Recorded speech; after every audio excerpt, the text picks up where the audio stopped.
नमस्कार, India news में आप सभी का स्वागत है। आप देख रहे हैं सुपरफास्ट 100। मैं हूं आपके साथ मैत्रेयी त्रिपाठी। नमस्कार, मैं हूं राशिद। करेंगे बड़ी खबर से शुरुआत। मुंबई में गणपति विसर्जन के मौके पर सड़कों पर जन सैलाब उमड़ आया। हजारों श्रद्धालु बप्पा के जयकारे के साथ लालबाग के राजा की शोभा यात्रा में शामिल हुए हैं। ढोल नगाड़े बजाकर बप्पा को विसर्जन के लिए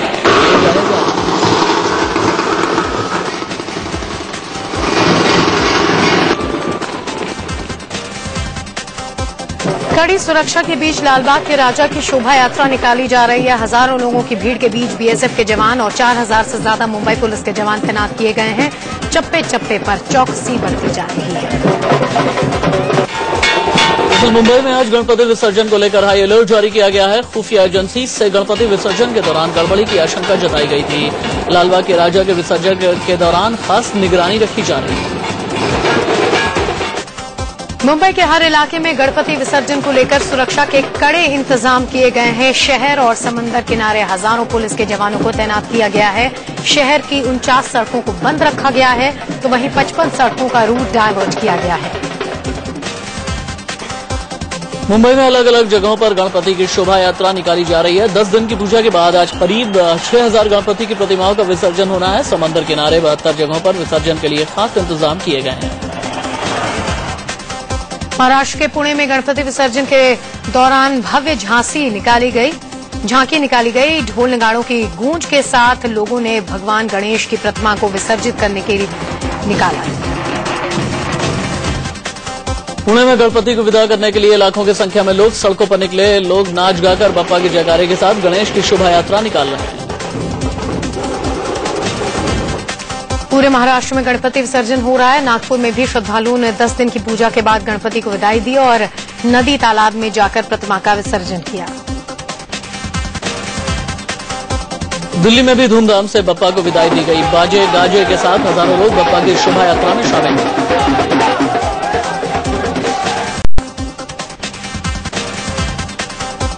दिल्ली में भी धूमधाम से बप्पा को विदाई दी गई। बाजे गाजे के साथ हजारों लोग बप्पा की शोभा यात्रा में शामिल हुए। दिल्ली में यमुना नदी के किनारे शाम घाट पर बप्पा का विसर्जन किया गया। इस मौके पर यमुना घाट गणपति के जयकारे से गूंज उठा। मध्य प्रदेश के मुख्यमंत्री शिवराज सिंह चौहान ने पत्नी के साथ विदिशा में गणपति पूजा की। गणेश मंदिर में पूजा के बाद शिवराज सिंह चौहान ने कन्या भोज का आयोजन भी करवाया।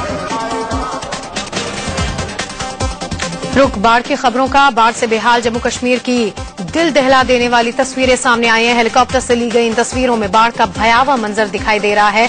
हजारों घर बाढ़ में डूब गए हैं। चारों तरफ बाढ़ की बाढ़ नजर आ रही है। जम्मू कश्मीर के कई बड़े इलाके बाढ़ की चपेट में हैं। सरकारी इमारतें, दफ्तर, स्कूल सब पानी में डूबे नजर आ रहे हैं। घरों के चारों तरफ पानी ही पानी नजर आने लगा है। इन तस्वीरों को देखकर हालात का अंदाजा लगाया जा सकता है। खेत खलिहान, सड़कें, रेलवे ट्रैक सब कुछ सैलाब में समा गया है। राज्य के कई इलाकों में हालात बदतर हैं। जनजीवन पूरी तरह से अस्त व्यस्त हो गया है। लाखों लोग घरों को छोड़कर सुरक्षित जगहों पर शरण ले रहे हैं। राजौरी में सेना ने रेस्क्यू ऑपरेशन के जरिए मनोवर नदी में फंसे लोगों को बचाया। जवानों ने जान जोखिम में डालकर उफनती लहरों के बीच से नावों के जरिए लोगों को बारी बारी से बाहर निकाला। बाढ़ पीड़ितों को सुरक्षित जगह पहुंचाया गया। सेना ने रेस्क्यू ऑपरेशन में सबसे बड़े एयरक्राफ्ट C-17 ग्लोब मास्टर को शामिल किया। देर रात ग्लोब मास्टर एयरक्राफ्ट के जरिए श्रीनगर में बड़ी मात्रा में राहत सामग्री पहुंचाई गई, जिसमें लाइफ बोट्स, खाने पीने की चीजें, कंबल और टेंट शामिल है। बाढ़ के हालात देखते हुए राज्य में राहत और बचाव का काम तेज कर दिया गया है। हजारों जवान घाटी में सैलाब से संघर्ष करके लोगों को बचा रहे हैं। जवानों के साथ राहत सामग्री बाढ़ प्रभावित इलाकों के लिए भेजी जा रही है। बाढ़ प्रभावित इलाकों में राहत और बचाव का काम तेज कर दिया गया है। जम्मू में सेना के हेलीकॉप्टर से राहत का सामान पहुंचाया गया। उधर पुंछ में बाढ़ प्रभावित इलाकों के लोगों को खाने पीने का सामान बांटा गया। साथ ही दवाओं का भी इंतजाम किया गया। रेड क्रॉस सोसाइटी ने भी बाढ़ प्रभावितों की मदद के लिए हाथ आगे बढ़ाया। राजौरी में रेड क्रॉस के कार्यकर्ताओं ने बाढ़ पीड़ितों तक राहत सामग्री पहुंचाई। बाढ़ पीड़ितों के लिए सुरक्षित जगहों पर टेंट लगाए गए हैं। बाढ़ से बेघर हुए लोग इन टेंटों में रहकर दिन गुजार रहे हैं। सैलाब के सितम ने इनका घर बार सब तबाह कर दिया है। पुंछ के कई इलाकों में बाढ़ की बर्बादी के निशान और उजड़े आशियाने नजर आ रहे हैं। बाढ़ का पानी कम होने पर लोग अपने घरों को देखने आए, लेकिन उनके घर अब रहने लायक नहीं रहे। जम्मू में बाढ़ और बारिश की वजह से 4 दिनों से रुकी वैष्णो देवी यात्रा फिर से शुरू कर दी गई है। माता के दरबार जाने के लिए श्रद्धालुओं को अब कटरा से अर्धकुंवारी के रास्ते पहले भैरव मंदिर जाना होगा। भैरव मंदिर के रास्ते श्रद्धालु वैष्णो माता मंदिर पहुंचेंगे। जम्मू में आई बाढ़ के बाद पठानकोट हाईवे को फिर से खोल दिया गया है। जम्मू पठानकोट हाईवे के खुलने से गाड़ियों की आवाजाही फिर से शुरू हो गई है। बाढ़ और बारिश की वजह से जम्मू श्रीनगर हाईवे पिछले 5 दिन से बंद है, जिससे सैकड़ों गाड़ियां हाईवे पर फंस गई हैं। हाईवे पर जगह जगह भूस्खलन हुआ है। मलबा हटाने का काम जोरों पर चल रहा है। जम्मू कश्मीर में पिछले कई दिनों से लगातार तेज बारिश और बाढ़ ने भारी तबाही मचाई है। 60 साल में आई सबसे भीषण बाढ़ से मरने वालों की संख्या 160 के पार पहुंच गई है। करीब 2500 गांव बाढ़ की चपेट में है। मध्य प्रदेश के बुरहानपुर में ताप्ती नदी खतरे के निशान से 15 फीट ऊपर बह रही है। नदी का उफान कई फीट ऊंचे इस पुल को भी अपने आगोश में लेने को बेताब है। नदी के उफान से इलाके के लोगों में दहशत है। ताप्ती नदी के आसपास के इलाके बाढ़ के पानी में समा गए हैं। बुरहानपुर शहर के 5 घाटों के पास बने मकानों को खाली करवा लिया गया है। नदी किनारे कई इलाके बाढ़ की चपेट में आने लगे हैं। मध्य प्रदेश के अलीराजपुर में पिछले 24 घंटे से हो रही तेज बारिश से पूरा इलाका पानी पानी हो गया है। तेज बारिश के चलते कई सड़क मार्ग पानी में बह गए हैं और चारों तरफ केवल पानी पानी नजर आ रहा है। लगातार हो रही बारिश से स्थानीय नदियां भी उफान पर हैं। मध्य प्रदेश के खरगोन में भी बारिश के चलते नदियां उफान पर हैं। बारिश के चलते सड़कों पर नदियों का पानी आने के चलते खंडवा वडोदरा राष्ट्रीय राजमार्ग को बंद कर दिया गया। मौसम विभाग के मुताबिक पिछले 24 घंटे में खरगोन जिले में करीब 7 इंच बारिश दर्ज की गई है। मध्य प्रदेश के बड़वानी जिले में लगातार हो रही बारिश से जनजीवन अस्त व्यस्त हो गया है। तेज बारिश के चलते नर्मदा नदी खतरे निशान से 2 मीटर ऊपर बह रही है। बाढ़ से बड़वानी जिले के कई गांव पूरी तरह से डूब गए हैं। प्रशासन ने जिले में अलर्ट जारी कर राहत और बचाव का काम शुरू कर दिया है। मध्य प्रदेश के इंदौर में देर रात से तेज बारिश हो रही है। लगातार हो रही बारिश से शहर के कई इलाकों में बत्ती गुल हो गई है। तेज बारिश के चलते कई इलाकों में जलभराव की समस्या शुरू हो गई है। बिहार के नालंदा में जियारन नदी पर बने एक पुल के टूट जाने से यहां के सैकड़ों गांवों की परेशानी बढ़ गई है। ये पुल शेखपुरा, मुंगेर, जमुई समेत कई इलाकों को जोड़ता था। नदी में आए उफान से मिट्टी कट गई और पुल ढह गया। बीजेपी के दिल्ली प्रदेश उपाध्यक्ष शेर सिंह डागर ने आम आदमी पार्टी के आरोपों को खारिज किया है। डागर ने कहा कि उन्होंने आप विधायक दिनेश मोहनिया को 4 करोड़ का कोई ऑफर नहीं दिया। डागर ने दावा किया कि आम आदमी पार्टी के विधायक दिनेश मोहनिया खुद उनके पास आए थे और बीजेपी में शामिल होने की इच्छा जाहिर की थी। डागर ने कहा कि उन्होंने मोहनिया को कोई लालच नहीं दिया था। दरअसल अरविंद केजरीवाल ने दावा किया था कि बीजेपी नेता शेर सिंह डागर ने आम आदमी पार्टी के विधायक दिनेश मोहनिया को 4 करोड़ में खरीदने की कोशिश की। इस बाबत उन्होंने एक स्टिंग ऑपरेशन भी पेश किया। केजरीवाल ने ऑपरेशन पर्दाफाश नाम से वीडियो पेश किया, जिसमें बीजेपी नेता शेर सिंह डागर और आप विधायक दिनेश मोहनिया को बातचीत करते हुए दिखाया गया है। केजरीवाल ने कहा कि वो ये वीडियो सुप्रीम कोर्ट को सौंपेंगे। अरविंद केजरीवाल ने दावा किया कि बीजेपी नेता शेर सिंह डागर और रघुबीर सहाय उनके विधायक दिनेश मोहनिया और कार्यकर्ता विवेक यादव से कई दिनों से संपर्क में थे। केजरीवाल ने दोनों को बीजेपी से जान का खतरा भी बताया। स्टिंग ऑपरेशन का वीडियो दिखाकर केजरीवाल ने दावा किया कि बीजेपी नेता शेर सिंह डागर ने आम आदमी पार्टी के विधायक दिनेश मोहनिया को 4 करोड़ का ऑफर देते हुए विधायकी से इस्तीफा देने को कहा था। भारतीय जनता पार्टी आम आदमी पार्टी के विधायक दिनेश मोहनिया को 4 करोड़ रुपए देकर उनको ये वादा कर रही है कि आप रिजाइन कर दीजिए। अरविंद केजरीवाल ने यह भी कहा कि डागर ने आम आदमी पार्टी के विधायक दिनेश मोहनिया को बीजेपी से टिकट दिलवाने और चुनाव का खर्च भी देने का भरोसा दिया था। हम आपको टिकट देंगे, बीजेपी की चुनाव लड़वाएंगे, चुनाव लड़वाने का खर्चा देंगे और बाई चांस अगर आप हार जाते हैं तो हम आपको चेयरमैनशिप दे देंगे। उधर आप विधायक दिनेश मोहनिया ने दावा किया है कि पिछले कई दिनों से बीजेपी नेता शेर सिंह डागर उनके साथ संपर्क साधे हुए थे और पैसे का ऑफर दे रहे थे। इस ईदा पहले मेरे को अप्रोच किया गया है, फिर मैंने पार्टी को इन्फॉर्म करा इसके बारे में और उसके बाद फिर विवेक यादव को इन्वॉल्व किया और सब कुछ चीजें उनके सामने। तो शेर सिंह डागर ने आपको पहले अप्रोच किया है? पहले विवेक जो रघुवीर दहिया है उन्होंने अप्रोच किया था। अरविंद केजरीवाल ने दावा किया कि बीजेपी की तरफ से उनके 4 से ज्यादा विधायकों को अप्रोच किया गया था। उन्होंने कहा कि बीजेपी जितनी कोशिश कर ले आम आदमी पार्टी के विधायक नहीं टूटेंगे। बीजेपी के पास पैसा है, हमारे पास जुनून है। हमारा, मैं आपको इतना बता सकता हूं, एक भी विधायक नहीं टूट रहा है। 4 नहीं 4 से ज्यादा विधायकों को अप्रोच किया गया है। केजरीवाल ने कहा कि बीजेपी के पास सरकार बनाने के आंकड़े ही नहीं हैं। उन्होंने कहा कि आम आदमी पार्टी बीजेपी को बेईमानी से सरकार बनाने नहीं देगी। नंबर्स नहीं है सर, अगर नंबर्स होते अभी तक सरकार बना चुके होते। बेईमानी कर रहे हैं, बेईमानी एक्सपोज हो चुकी है। किसी भी हालत में हम बीजेपी को दिल्ली में बेईमानी से सरकार नहीं बनाने देंगे। अरविंद केजरीवाल ने उपराज्यपाल नजीब जंग पर भी सवाल उठाए हैं। उन्होंने कहा कि स्टिंग ऑपरेशन के बाद भी अगर बीजेपी को एलजी न्योता देते हैं तो उन पर शक तो होगा ही। उम्मीद है कॉन्स्टिट्यूशनल पोस्ट है, एलजी साहब को एक्शन लेना चाहिए। स्टिंग आने के बाद एलजी साहब को किसी भी हालत में बीजेपी को इनवाइट नहीं करना चाहिए। अगर उसके बाद भी एलजी साहब इनवाइट करते हैं तो मन में शक तो पैदा होता है कि मिले हुए उनके साथ।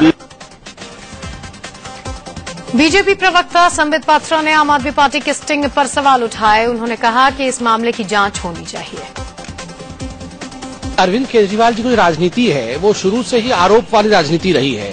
वो अब्यूजिंग और अक्यूजिंग पार्टी है। हमने वो वीडियो देखा है, उस वीडियो में कुछ स्पष्ट रूप से समझ में आ नहीं रहा है। उस वीडियो की ऑथेंटिसिटी का जांच होना चाहिए। और शेर सिंह डागर खुद कह रहे हैं कि उन्होंने ऐसा कुछ कहा ही नहीं है। आम आदमी पार्टी के स्टिंग ऑपरेशन के बाद कांग्रेस को भी बोलने का मौका मिल गया। कांग्रेस नेता अजय माकन ने कहा कि अगर बीजेपी ने खरीद फरोख्त करके सरकार बनाई तो सड़क पर इसका विरोध होगा। तो करके दिल्ली भारतीय जनता पार्टी इस प्रकार के हथकंडों को अपनाएगी, इस प्रकार से खरीद फरोख्त करके दिल्ली के अंदर सरकार बनाने की कोशिश करेगी तो कांग्रेस पार्टी को सड़क के ऊपर उतर करके भी लड़ाई लड़नी पड़े तो हम लोग उसके लिए भी तैयार रहेंगे। दिल्ली में सरकार बनाने की कवायद के बीच पीएम नरेंद्र मोदी वरिष्ठ केंद्रीय मंत्रियों से चर्चा करने वाले हैं। आज वो गृह मंत्री राजनाथ सिंह के साथ साथ नितिन गडकरी के साथ बैठक पर पूरे सियासी हालात पर मंथन करेंगे। दिल्ली में सरकार बनाने को लेकर बीजेपी आलाकमान की कल अहम बैठक है। बीजेपी के राष्ट्रीय अध्यक्ष अमित शाह ने मंगलवार को संसदीय बोर्ड के साथ साथ केंद्रीय चुनाव समिति की बैठक बुलाई है, जिसमें सरकार को लेकर मंथन होगा। आगे बढ़ते हैं। भारत दौरे पर आए जर्मनी के विदेश मंत्री फ्रैंक वॉल्टर ने प्रधानमंत्री नरेंद्र मोदी से मुलाकात की। इस दौरान दोनों के बीच कई मुद्दों पर बात हुई। पीएम नरेंद्र मोदी से मिलने से पहले जर्मनी के विदेश मंत्री फ्रैंक वॉल्टर ने मेजबान विदेश मंत्री सुषमा स्वराज से भी मुलाकात की। दोनों विदेश मंत्रियों के बीच कई मुद्दों पर बात भी हुई। रांची पहुंचे बीजेपी अध्यक्ष अमित शाह ने सोरेन सरकार पर जमकर निशाना साधा। अमित शाह ने रैली को संबोधित करते हुए कहा कि उन्हें पूरा भरोसा है कि आने वाले समय में झारखंड में भी बीजेपी सरकार बनेगी। रैली में उमड़ी भीड़ से उत्साहित बीजेपी अध्यक्ष अमित शाह ने पीएम मोदी की शान में कसीदे पढ़ते हुए कहा कि अरसे बाद देश को बोलने वाला प्रधानमंत्री मिला है। बिहार के मुख्यमंत्री जीतन राम मांझी ने एक बार फिर विवादित बयान दे दिया है। मांझी ने कहा कि अगर दलित दारू नहीं छोड़ पा रहे हैं तो उसे दवा की तरह पिएं। दारू पीना बंद करो, अगर अभी एक अवैध नहीं बंद होगा तो दवा के रूप में दारू पियो। मुरादाबाद की ठाकुर द्वारा विधानसभा सीट पर हो रहे उपचुनाव में बीजेपी प्रत्याशी के समर्थन में पहुंचे नूरपुर विधायक लोकेंद्र सिंह ने कहा कि यूपी में जितने भी आईपीएस और आईएएस अधिकारी हैं वो सरकार और आजम खान के तलवे चाट रहे हैं। बीजेपी विधायक लोकेंद्र सिंह ने आगे कहा कि ऐसे अधिकारियों की लिस्ट बना ली गई है और जब बीजेपी की सरकार आएगी तो उन्हें सबक भी सिखाया जाएगा। इसके अलावा भी उन्होंने मंच से कई विवादित बातें कही। कन्नड़ फिल्म अभिनेत्री के साथ दुष्कर्म और धोखाधड़ी के आरोपी कार्तिक गौड़ा के बारे में पूछने पर रेल मंत्री सदानंद गौड़ा ने कहा कि उनके बेटे के लिए भी कानून अपना काम करेगा। साथ ही उन्होंने कहा कि केस की सीबीआई जांच चल रही है, इसलिए वो कोई कमेंट नहीं करेंगे। सीबीआई डायरेक्टर रंजीत सिन्हा की मुश्किलें बढ़ने वाली हैं। घोटालों के आरोपियों से मिलने के इल्जाम को सुप्रीम कोर्ट ने गंभीरता से लिया है और इस बाबत 1 हफ्ते में रंजीत सिन्हा से जवाब देने को कहा है। दरअसल वरिष्ठ वकील प्रशांत भूषण ने इल्जाम लगाया था कि सीबीआई डायरेक्टर अपने घर में 2G घोटाले के आरोपियों से मिलते रहे हैं। इस बाबत उन्होंने सीबीआई डायरेक्टर के घर की विजिटर डायरी भी सुप्रीम कोर्ट में सौंपी थी। 2G घोटाले की सुनवाई के दौरान सुप्रीम कोर्ट के जज ने कहा कि प्रशांत भूषण की तरफ से कही गई बातें गंभीर हैं और इस मामले की निष्पक्ष सुनवाई के लिए जरूरी है कि सीबीआई डायरेक्टर भी अपना पक्ष रखें। चर्चित निठारी कांड के दोषी सुरेंद्र कोहली की फांसी पर 1 हफ्ते की रोक लगा दी गई है। सुप्रीम कोर्ट के आदेश के बाद ये रोक लगाई गई है। पहले 12 सितंबर तक कोहली को फांसी दिए जाने का आदेश दिया गया था। दया याचिका खारिज होने के बाद कोहली की मौत का वारंट जारी किया गया था, लेकिन गाजियाबाद की डासना जेल में फांसी दिए जाने का इंतजाम नहीं होने के चलते उसे मेरठ जेल ले जाया गया। कोहली को फांसी देने का यहां रिहर्सल भी हो चुका है। सुप्रीम कोर्ट ने केंद्र सरकार से चुनाव आयोग के सुझाव को लेकर हलफनामा दाखिल करने को कहा है। चुनाव आयोग ने सुझाव दिया था कि मतगणना के दौरान बूथ के हिसाब से काउंटिंग नहीं होनी चाहिए। चुनाव आयोग ने सुझाव दिया था कि गोपनीयता बरकरार रखने के लिए बुधवार की जगह एक ही साथ सभी मतदान केंद्रों की काउंटिंग होनी चाहिए। अब सुप्रीम कोर्ट ने सरकार और चुनाव आयोग से हलफनामा दायर करने को कहा है। नोएडा के सेक्टर 20 में फिल्म सिटी फ्लाईओवर से एक तेज रफ्तार होंडा सिटी कार फ्लाईओवर से नीचे गिर पड़ी। हादसे के चश्मदीद गाड़ी गिरते ही कार सवार लोगों को बचाने के लिए दौड़ पड़े।